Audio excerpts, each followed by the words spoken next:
गुजरात में कथित महिला जासूसी कांड की जांच को लेकर सहयोगी दलों का विरोध रंग लाया है। खबर आ रही है कि इस मामले में केंद्र सरकार ने अपने हाथ वापस खींच लिए हैं। समाचार एजेंसी पीटीआई ने सरकारी सूत्रों के हवाले से खबर दी है कि केंद्र सरकार ने कहा है कि जासूसी कांड की जांच हो या नहीं, इसका फैसला अगली सरकार करेगी। कल तक जोर शोर से जांच की वकालत करने वाली कांग्रेस इस बात की पुष्टि करने को तैयार नहीं है और वो ये कहकर पल्ला झाड़ रही है कि फैसला सरकार करेगी। हमारा स्टैंड आपके सामने समक्ष कल स्पष्ट कर दिया गया है। स्टैंड में कोई बदलाव नहीं है।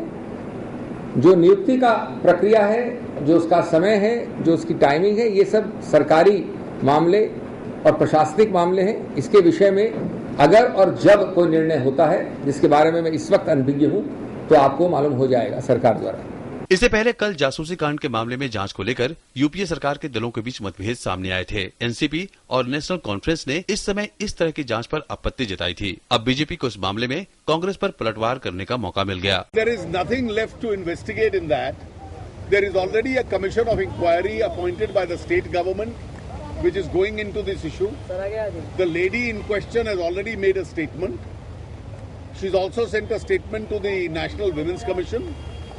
I doubt that anything else is left for the central government to do in the matter.